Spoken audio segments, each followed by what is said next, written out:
And it's so wonderful to have. We have here Brother and Sister Evans. Going to ask everyone to go ahead and mute their mic, except for Brother and Sister Evans. Okay, so tell us who you are. Who are you? I'm Brother Antonio Evans. Uh-oh, we can't hear. Can you hear me now? Yes, sir. All right. My wife always tells me to speak up, so I guess this is one of those times I'm gonna have to do it. My name is Brother Antonio Evans. I'm a native San Diegan. I've been married for 35 years to my lovely wife, Miss Evans, and we have two wonderful daughters, as it's been said already, Kayla and Alicia, and which I'm very proud of them. I'm a song leader in the church. I'm a Bible school teacher in the church. Miss Evans is my best friend. And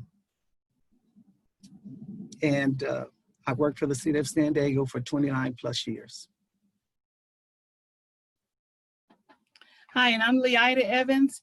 I was born and raised in San Diego as well. We're a rare breed because we were high school sweetheart. He's my first and only boyfriend.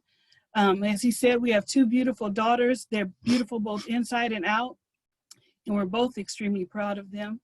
We're members of the 69th Street Church of Christ in San Diego. I retired from Vons after 21 years, but I'm currently working for the city of San Diego. Have 4 more years so I could have 20 years there and then hopefully just retire. We love living in California, and we appreciate this opportunity to speak. Thank you. I cannot tell you how much this couple has left an indelible impression on me, not only because of their daughters and their amazing commitment to Christ, but also because of Brother and Sister Evans' commitment to Christ and their commitment to each other. Like, it is evident that they're best friends. Like, when you're around them, they laugh easily together, they talk easily together. And so we're just so blessed and honored to have you all here. Okay, so how did you meet? Well, we basically grew up in the church together, you know, and so when I thought about that question, it's like more or less about how did we end up start dating? And that is a unique story. The first notice that I had, my cousin said that Leida and her sister liked me.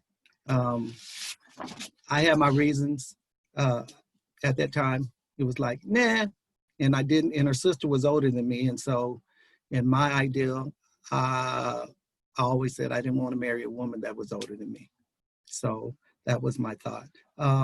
So my cousin, he jumped at the opportunity to talk to Miss Evans, you know, at that time, you know, being young, we were in, you know, he has longer hair than I did and stuff like that. My hair was short and nappy, but nonetheless, that's what it was. But from that, we began to talk, you know, and we would just talk at church and stuff like that. What I didn't know is that she liked me, but nonetheless, that didn't come out, but we just talked. Due to some other events in our lives, in my life, I would say, one night, and this is how we got together, I called her, I says, we had a school dance going on, and I says, I need a huge favor. I need you to get a baby blue dress, and I need you to be able to attend this school function, this dance we were going to, and you only had a week to do it. And so from that, it just evolved into us end up dating. And as you said, we were dating each other for 6+ years before we got married in 1985. So that's basically it. The only thing is, when he asked me to go to the dance, my mother was a strict believer in that you couldn't date till you were 16. And the dance was going to occur like a week or two before my 16th birthday. So I was like, oh, Lord. I'm like, I'll ask, but I don't think she's going to let me go, but I'll ask. But because my mom knew Tony, that's why she let me go. If it would have been somebody else, if Joe Blow would have asked, she would have said definitely no. But because she knew Tony and we had grown up together, she allowed me to go on the date with him. And then we just kind of continued to date, and We went to all our high school functions together, his prom, my SB ball, his homecoming. You know, we went to all the functions together, and, you know, all my friends knew him and loved him. And so we just continued on. Okay, now tell us what happened at that dance. What happened at that dance? Not much. I wasn't even a real big dancer. It wasn't even my ideal to go. Some friends on the street that we were going to school with, they said, oh man, it'd be good for us all to go. So there were other two guys that went with us, and we were all dressed in baby blue. So, you know, the girls were dressed in baby blue. We were dressed in baby blue. It, you know, just being young and stuff, it was something to do, and you did it. But as I said, I wasn't really a party person. But we went. I didn't know how to slow dance, so the girls on the street were trying to show me how to slow dance, and you know, pretty much naive at a lot of things. But there we were. We had a good time. Went out and ate, just like all the other functions. Mainly, we didn't go there to dance. We just went there to say through our high school, hey, look, we attended it. We were there, took our pictures, and we, you know, like you said, we would go out and eat and do things like this, and end up, you know, even then there were times we would call each other and talk on the phone and fall asleep on each other. So those are just things that happen. Yeah, because we weren't party people, and I mean, even all during our dating years, mainly our dating focused around food. We would all that was just our common thing, because since we didn't party, we may go bowling with some friends, but it was basically, okay, where are we gonna go eat tonight, and let's go see a movie. That was basically our. But we were content with it because neither one of us were party. It would have been different if one of us felt like we were missing out on something, but we didn't feel like we were missing out on anything. We enjoyed each other's company, and that was the purpose for being together. That's beautiful. So do you also have this picture from that dance? Yes, we do. We I have an album of all of that. I'm a big person on pictures and having pictures so that you can go back and look at your life. We have an album where, hey, look, through our dating period, you know, we would go out and get, like at that time, they had the graphic design companies that were there. And so we went out and bought shirts. You know, one of the shirts says, I'm the captain and she's the first mate, you know, and stuff like that. I'm his and he's yes. You know, we just do things like that. But as far as pictures, I do have pictures. I actually have thought about going get my album and say, hey, look, we can show some of these pictures, you know, but you look back at them and you sometimes you're like, boy, was that me?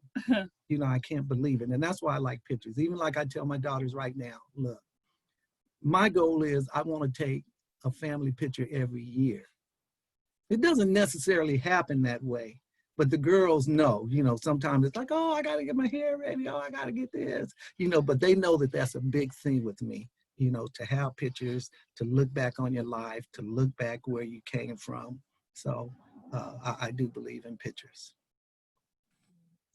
I think I remember seeing that album when we came to visit. And I remember seeing you too.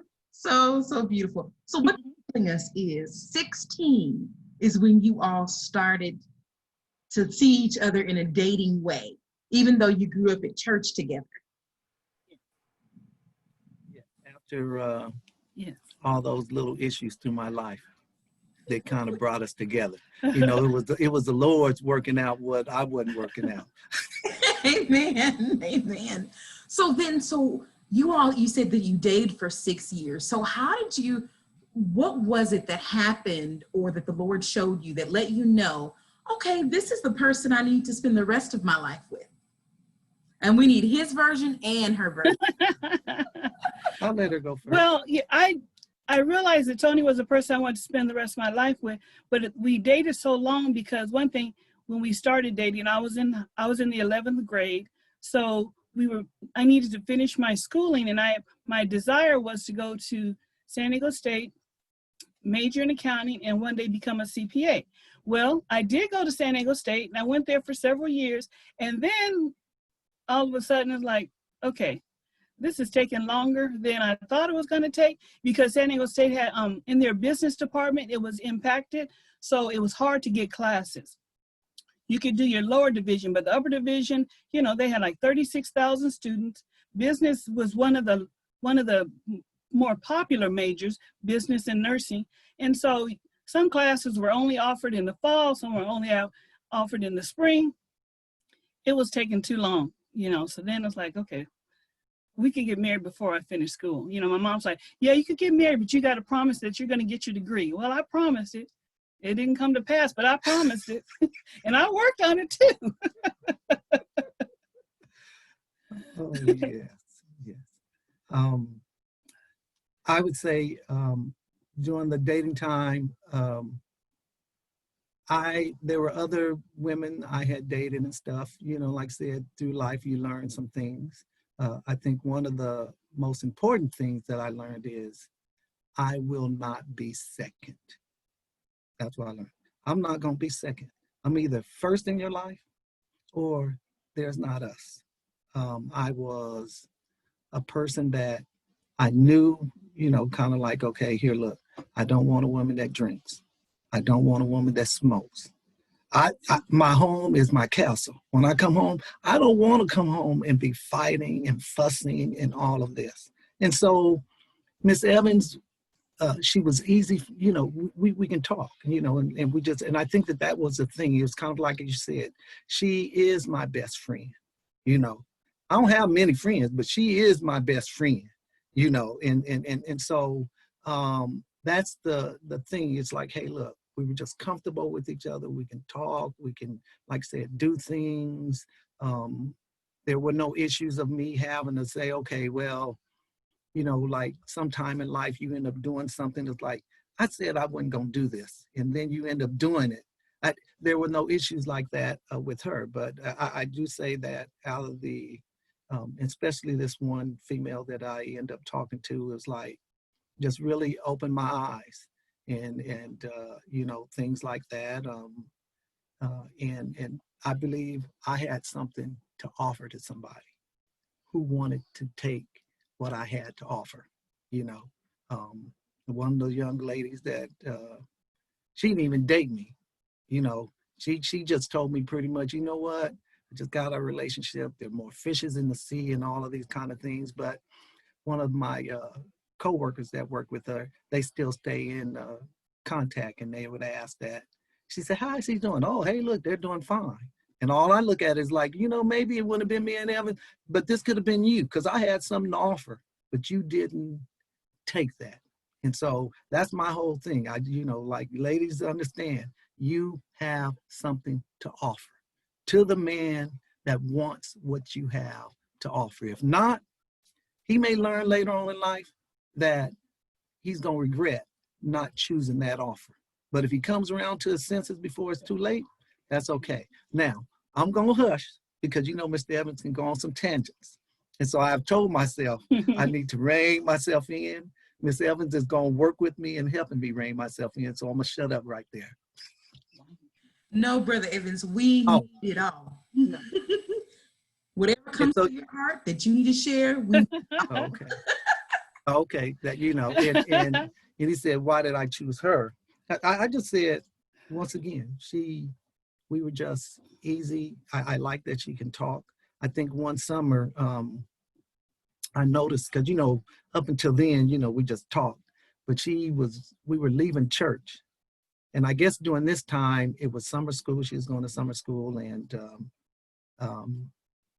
she had been walking from her school to her mother work at San Diego State. And I was noticing, and I noticed her legs. I was like, you know, look at her legs, boy. You know, up until that time, I'll let her tell you if she wants to tell you what I said about her before that, earlier in our lives. But, you know, that's if she wants to say. But I was saying, like, look at her legs. You know, her legs, you know. But that was that. Well, what he's alluding to, because we were friends in such a way that even when he was dating other girls, I would give him advice. You know, I couldn't date him. So I would give him advice about the other girls. But he used to tell me, because I was a little chunky, and he used to tell me that I was going to die from clutteration around the heart. Yeah, he used to tell me that. I mean, that's what kind of friends we were. You just say whatever came to your mind. And he used to tell me that. So when I had to walk from where I was going to summer school to my mother's work, that was a good distance, and I had to walk it every day. So during that summer, I lost a lot of weight. And so then that's, you know, so I guess the threat of me dying, you know, kind of helped him. But yeah. But yeah, I used to go, I mean, you would think that's such a cruel thing to say to somebody, but he felt it necessary.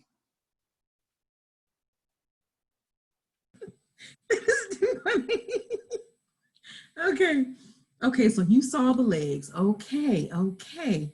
So I guess our next question is, how has the kingdom blessed your marriage? How has the church, the body of Christ, encouraged you and helped you all in your marriage? So when I looked at that question, I guess from my perspective, I looked at it as, how has God helped me? How has his word helped me? Because I think growing up in the church, understanding the word and stuff like that kind of defined what kind of person I was. It was, you know, as a young child, and I probably was in, I don't know if I was 5 or 6 years old. I used to get teased a lot. My brothers and them would bother me and stuff. But God was my personal friend. You know, I would talk to, and I try to sit back and say, where did this really even come from? I don't know. All I know is that when someone was bothering me or something, like, you know, kids got their imagination, friends, it was like, I would be talking to God. You know, now at that point, my mother, she went to Holiness Church. My father, I didn't even really know where my father went to church, because when we were younger, we went to church with our mother. And it just so happened that my wife's grandfather had started a congregation here in San Diego, and their mother and them, they were out doing personal work, and they ran into my uncle, and my uncle told my father. And so my father started going there. Somehow we ended up going to church with him. And then they gave us a choice of, where did you want to go to church? And I'll tell you, being honest, being in the Holiness Church, I remember as a child, you were in there all day. In the Church of Christ, you know, and it's a shame that I look at right now, because we still that way. You know, it's terrible that it's like, okay, it's 12 o'clock, service is supposed to be over, you know. And the reason I chose them, because it was like, they got out of church early.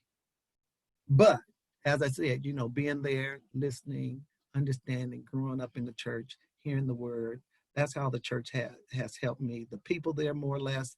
And when I refer back to the church, I look at the people who were in the church when I grew up. You know, the church is not really necessarily the same like there. You know, back then, you know, you can have a baby crying in the church, and another sister would come that were more seasoned or whatever. They'd come help you. You know, we didn't have the luxuries of sending a kid to the cry room and stuff like that. We also knew that, look, if any one of those parents or any one of those members, adults, said something, we did something, we knew we were just in trouble, just like it was our parents telling us that this is what happened. And so when I look at that, those are the things that I look back to, and I look at, you know, even if there was something bad. And so I take those examples and decide, okay, here in my life, this is what I'm putting in my life. This is what I'm not putting in my life. Yeah, and for me, it's just been a foundation, you know, so whenever things, we may not see eye, because we don't see eye to eye on everything. And so it's always that common ground that's like, okay, let's get back to, well, what does God want us to do in this situation? And I'm the type, you know, I'm the type that Tony is really a person of integrity. And sometimes I don't want to hear what he has to say. And it's one of those things where you want people that's going to agree with you, that's going to support your decision. And sometimes I'll tell Tony, because I don't want the honest truth, so I won't, you know, ask him his advice. But, you know, the Bible is just that common ground, and the people around us when we were growing up. Granted, even now they still kind of see us as children after all these years, only because they knew us as children, and sometimes they treat us as children, but it's just that family network that we had when we were growing up. And they used to have dinners and stuff. You go to each other's house. And so that was just a foundation to bring you together. That's beautiful. That's beautiful. Having that common foundation. Brother Evans in the chat, someone said you weren't into them long shouting sessions. No. I mean, really, you want peace. Yeah. You want peace, and so not that long. Oh, you're talking about the church piece, okay? Mm-hmm. Yeah.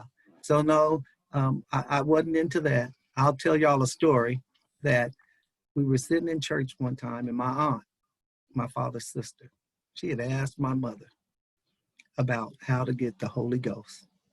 My mother told her. The next thing I know, my aunt is running down the aisle.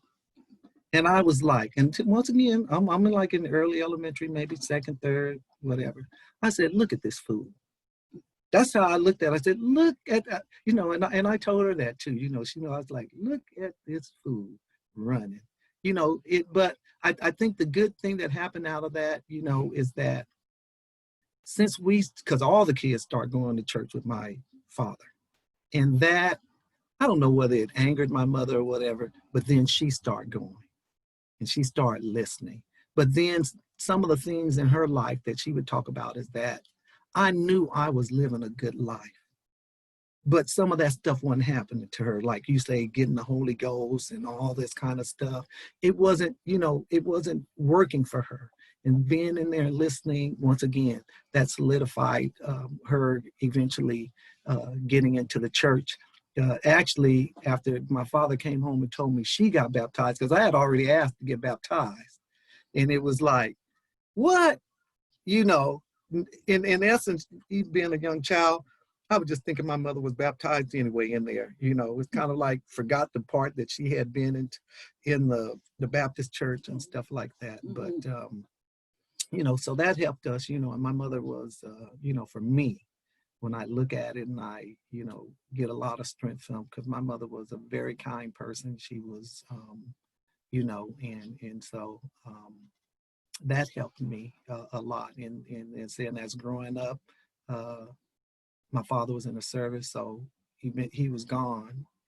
Back then, it wasn't like now. They were gone. They could be gone a whole year and come back and 3 months later go back out. So, but he did what he had to do to, that's how I look at it. He did what he needed to do to prepare for his family. Good stuff. So how has your marriage blessed the kingdom? How has your marriage, being together, helped the kingdom globally or even at your local congregation or there in California? I guess that when I look at that question again, also, I think of being examples. I think we need examples in the church, not just us saying something. And so even in raising my daughters, it was like, here, look, I don't want my daughters to say, you make us go to church, but you're not in church. I want them to understand it's important to go to church. Even when they went to college, and I know today, it's like, hey, we're grown and we all this. I used to tell them, look, it don't matter how old you get, you will never be older than me. So I understand you have changed in life. But I think that when we look at the Bible and if you think of the relationship between Abraham and Isaac, at a point, he was not a young child. And so I would call them and okay, y'all, make sure you go to church. Okay, make sure you do this, because I want them to know that God is important in their lives. And so even for other people, there are some people, just as my wife had said earlier, they may not talk to us because they already know what we're going to tell them. They know what they're going to hear from us, but they want, that agreement sometimes. And so I think my biggest point is I want to be in my marriage that I'm an example. In how I raise my kids, I'm an example. And whatever, if you sit here and you talk to me, you may say, hey, look, that Mr. Evans can go on and on and on. Why did I bring that subject up? Leisha, one time when she was in high school, I worked just down the street from her school. So she would ride to school with me every day. And she said one day, Daddy, does everything have to be a moral issue? See, so for me, it's kind of like, look, if someone did something, I'm like, we're going to use that as an example. Because for me, I look at people. I look at what's going on. I look at what happened. You know, so what I'm saying is like, look, I don't have to experience drugs because I can see what drugs do to other people. When you do these things, you know, when it came to dating and stuff, we had conversations. I knew I dated, but it just like, I told the girls when they got 16, they could date. When they got 16, I said, I'm taking it off the table. Thank you for telling the truth. I said, I'm taking it off the table. I said, no, because to me, dating, especially at that time, it was like, there's no difference from you being married. There's no difference from you being married. And so I said, I took that off the table. We would discuss. We talked about all the other angles, that, hey, look, this is daddy view. But I'll say this. I always told the girl this, look. And I know people talk about best friend. I said, daddy is your best friend. But I explained to them what a friend was. A friend is someone who cares for you, even to tell you when you're wrong. Anybody else out of that you meet every day, have a little fun with, they are acquaintances. That's what they are. But that true friend is going to be there for you and through thick and thin. That's what that true friend is going to be. And I said, that's daddy. I said, but this last thing I want you to know, that doesn't mean daddy will say something that you don't get hurt behind. You can get hurt, but it will not be done intentionally. Well, he talks a lot, so I don't have much to say. But yeah, I just think we bless the kingdom because people have seen us. Even when we were dating, we had a lot of people tell us that we were too young to get married, that, oh, it's not going to work. Even my grandmother was like, since he was my first boyfriend, she said, well, maybe you should date other people first to see if he's the right one. I'm like, no, he's the right one. And so I think we've shown people that, yes, we got married early, but it has worked for us, and it's doable. It is doable as long as you're both willing to put in the work, you both trust God and you let him guide the marriage, it works. But if you want to be your own person and do what you want to do and he wants to do what he wants to do, well, you're going to have a harder road. And so I think we have just been an example to other people that, yes, it can work. If you are dedicated to the Lord and you put him first, it can work. I will add this since Ms. Evans has said that. I think this was her senior year. I had already graduated the year before, and I was working, and we had a conversation. And it had to deal with the fact that I had dated other people and she hadn't. And so it ended with that conversation. I told her, you know what? Well, maybe you should date some other people just to see, to find out, I went to work the next day, boy, that bugged me all day. I couldn't wait to get off because I said, look, I got to go. I had already told you I learned that I had to be first.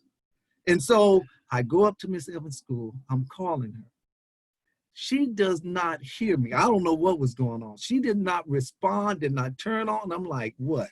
It ain't been nothing but a day. And so, but she was some distance in front of me. And then one of her friends told her, I think Tony's calling you. And so I called her and she came over there and I said, look, you know what? I thought about this and this ain't a good deal. I said, look, so you need to decide, and you need to decide before this day ends, whether it's going to be me or it's not going to be me. Because my thought came back to, look, I ain't going to be second. We don't need to go out there and find, either we like each other or we don't like each other. Because, once again, I told you, I have something to offer to somebody. Okay, Sister Evans, tell us when that happened, what was going through your mind? When he said, oh, you should date other people, try it or whatever. What was going on in your mind? Well, there was this young guy that I went to school with, and he was, kind of interesting, but I liked Tony, and once he said that, I'm like, well, I guess I could try someone else, but it wasn't going to come of nothing. So it's like, oh well, yeah. It was just an odd day. It really was. So did you hear him calling you? I don't think I did. I don't think I was like intentionally ignoring him or anything like that. I don't think so. But you know, granted, that was like 40 years ago. So I mean, yeah, I don't know. Okay. So so here's the last question, and I need you all can stay as brother and sister Evans, or you can go into full on mom and dad mode. We need it. Give us some advice as single Christian women. Many of us are in our late 20s, 30s, some in our 40s. Give us some advice. No, because Tony's is pretty lengthy, so we'll let him go ahead and go because he can talk. So as I sat here and I thought about these questions, I said, you know what? And I don't know, it's kind of like understanding God's design for marriage. Sometimes we put our own will and our own thoughts in there, you know, so it's kind of like understanding God's design for marriage. We know that back then, he said when he created Adam, that he needed a helpmeet. He needed a companion, you know, and so that helpmeet is not under the foot of the man. You know, as I said, look, I believe I'm the head of my household, but you know what? That's nothing I'm gonna fight for. I'm not. God has said it. And so once again, I'm not going to argue with you. I'm not going to fight. I remember there was a time that the girls had asked me something, and I told them no. And they went and asked their mother. And then they came back, but we had already discussed that we would not do this, you know. And when they came back and told me that, oh, I was not happy. And I don't even know if I saw my wife sitting over there on the couch. But what I told them, don't you ever go ask your mother something when I told you no. I said, now, if your mother tells you something and I disagree with it, I want you to understand that, look, me and your mother will talk about that issue, but don't you ever go through that, you know, because we're not going to tolerate that. And we have been good in that. When you look at, you know, like you said, I think that when you marry someone, understand, you're marrying that person. Now, I'm an old school. To me, if you can't take my name, you can't marry me.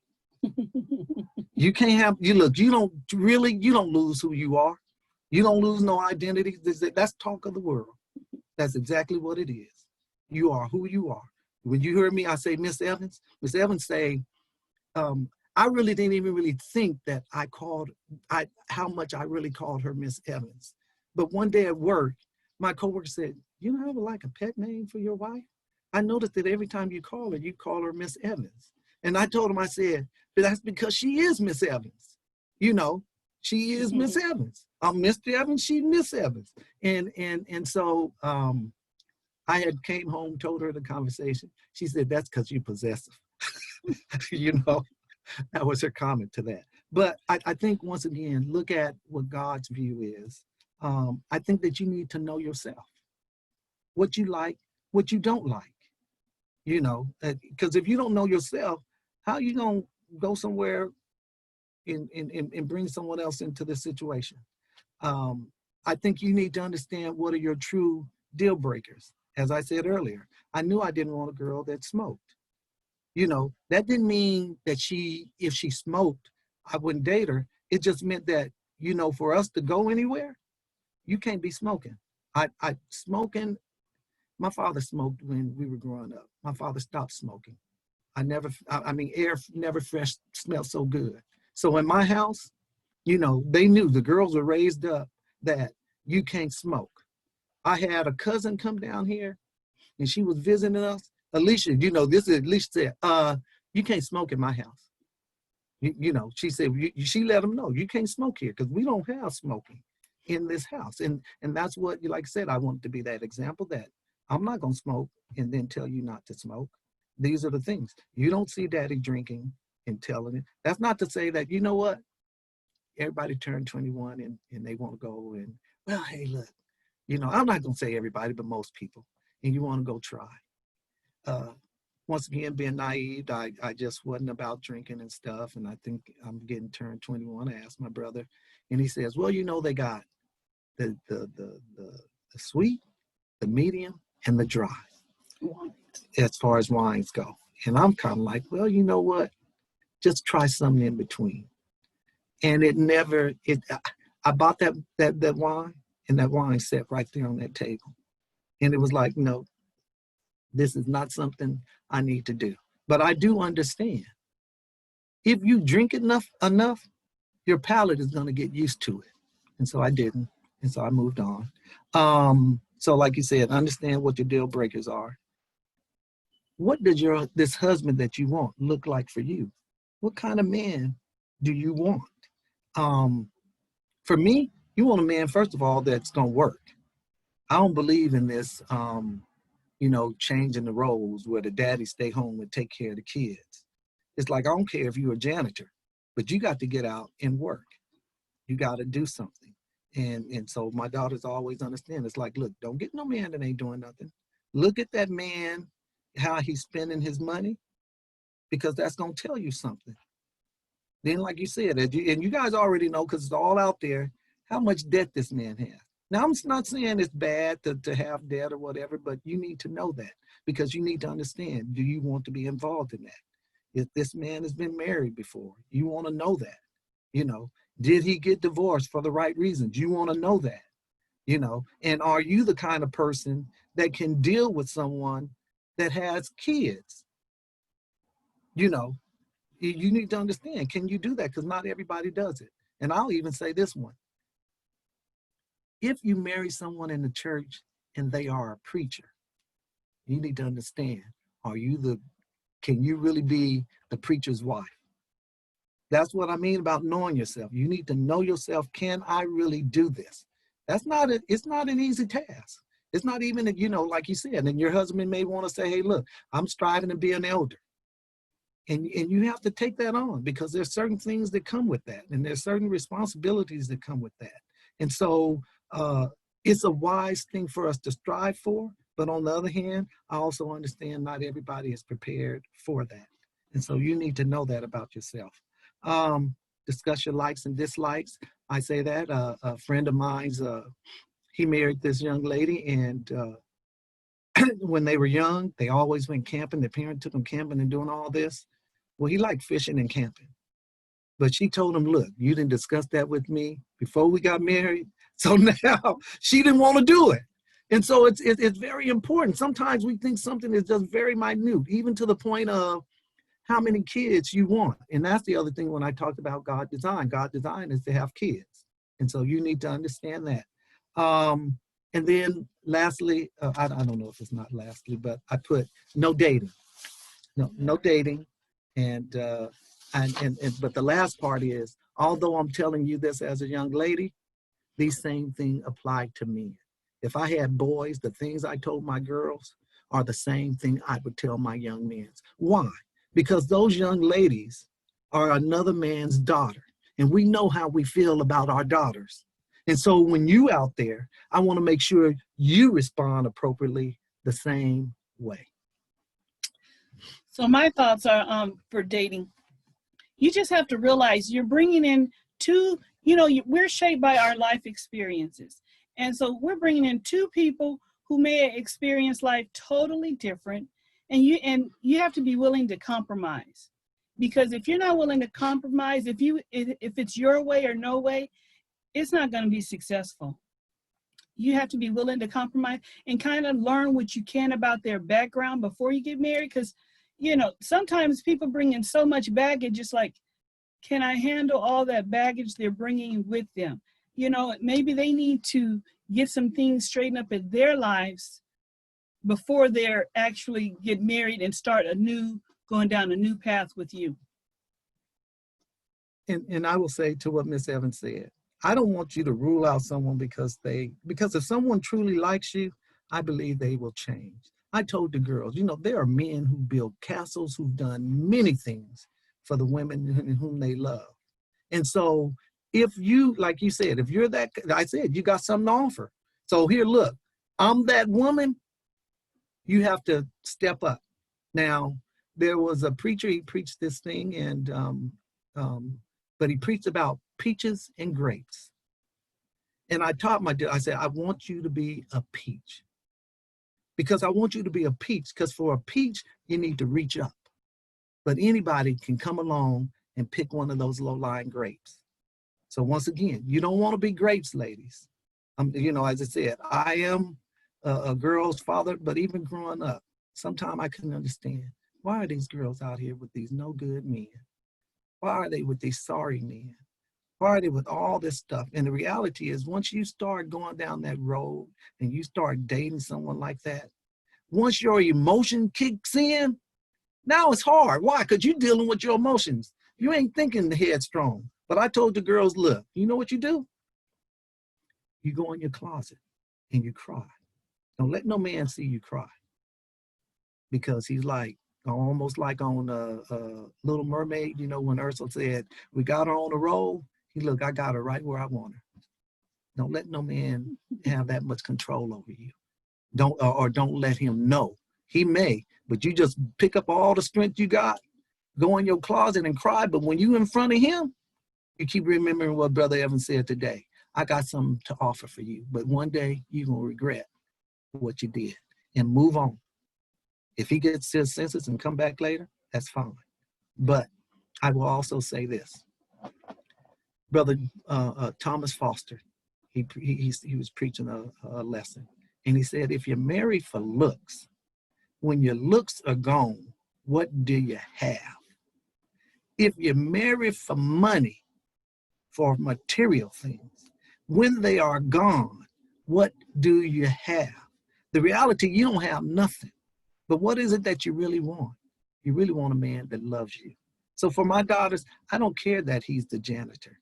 If he loves her, she loves him, that's all. Because you know what? I believe that if he loves her, he's going to try to, in his power, give her everything he can. But when it's all said and done, you want that companionship that God said about, and you want that man's love. And so all the other things, they've just become a mute issue. It said through better or worse. And Miss Evans over here, she give me my timeline, but I'm gonna say this one more thing too. There was a person married this woman, but he got sick and pretty much said, I know this is not what I bargained for. And so that should just tell us, you just need to be cautious in life. And you need to understand that even when I say dating, and I'll just say this, what I said to the girls. Sometimes we're like, well, how am I gonna get to know the person if I don't date him? How do you know everybody else in the world? You don't date them. You do not date them. I'm not saying that you can't go to the show with them. I'm not saying that you can't go have dinner or stuff like that, but you don't need to be in some relationship like he's got some ownership on me. You know, you don't need that. The Bible says you shall know the fruit by the tree, by the fruit it bears, if you looking. But if you just looking how fine he is or whatever words he say that you want to hear, that's not it. And just believe that God, look, I'm God's woman. God's going to give me what I said. And I said that's going to be the end, but I'm still saying one other thing. There was a young lady, a preacher preached the lesson. And when he got done with that lesson, this one was ready to get engaged. She was engaged to get married. And I think like a week or month or whatever. And after listening to that lesson, she decided she canceled the wedding, because she realized he was not God's man for her. Now, eventually time went by. She met the right man. She met the right man and went on. I know everybody talks so much about marriage. We look at age and all of this, and I will truly end it with this one. We went to a lectureship in Midland, and they had a Women's Day. There was a lady there. She was a speaker, worked for the airline and stuff like this, and she was going on, and she was talking about how everybody, when you gonna get married? When you gonna get married? And you know what she said? She says, look, I'd rather have a few years of a good marriage than many years of a bad marriage.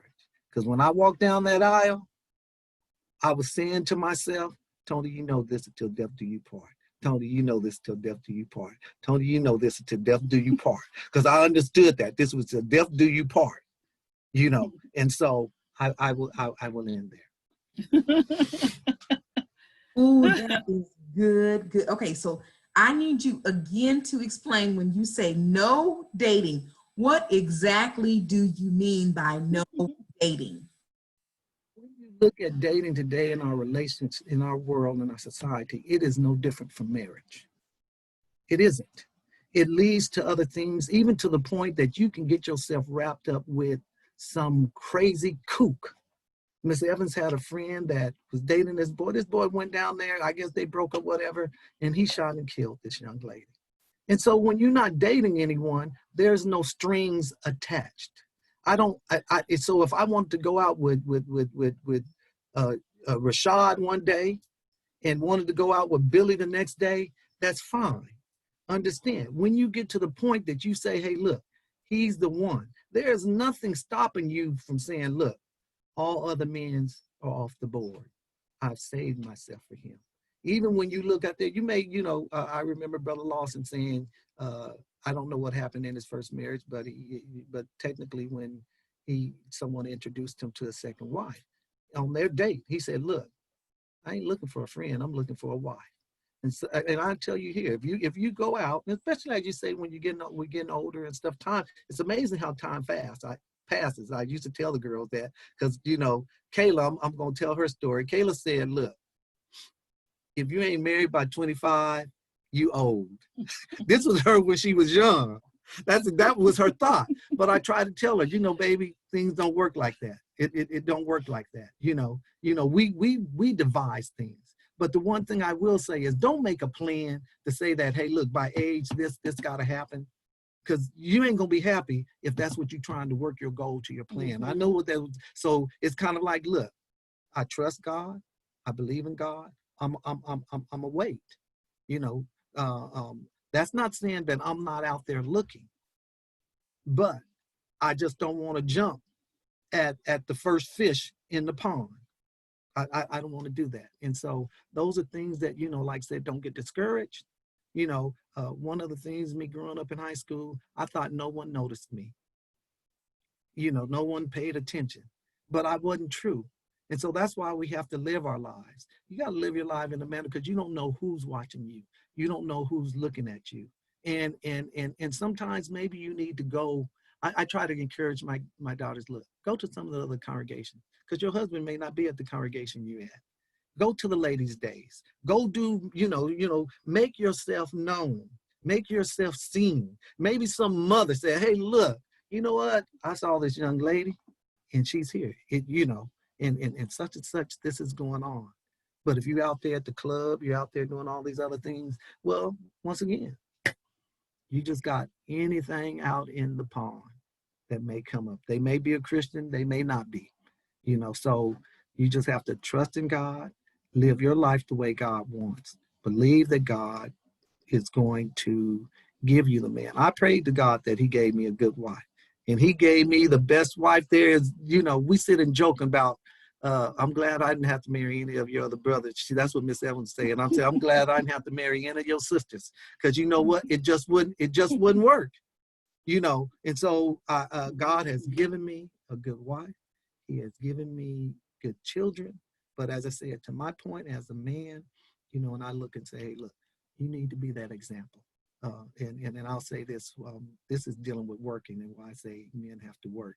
Well, it came an opportunity. I was working and working in construction, and they had cut our hours, and there was rumors about them cutting our hours again. And so I went in and I told them, I said, look, if you guys are gonna cut our hours, you can lay me off. Now, my goal behind that was, because if I'm here working, I don't have time to go look for another job and get another job. Now, me having my hours working cut, that's not helping us either. And so I didn't know it was going to take 6 months for me to get another job. Now, mind you, Kayla was born. I think when that happened, we moved in with my parents, and Alicia was probably about 3 years. I said, she just stabbed me in the heart. Because Alicia woke up that day, her mother got dressed and went to work. And Alicia said, mommies go to work while daddy stay home. I told her she don't know. I said from that point, look, this will never, ever, ever happen again. It wasn't really that I couldn't go get a job because I was like a manager at McDonald's. I just didn't, that's one of those dead end get caught in jobs that you can't get out of. And so, I mean, I'm not saying you can't get out of, but it becomes hard to get out of. And at that time, and that's just how I viewed it. But when Alicia said that to me, I said, you just stabbed me in my heart. And I believe your man, once again, he needs to work. So there I go. Thank you all so, so much. Okay, so I'm going to go ahead and stop the recording, and we're going to open the floor for questions from the audience members.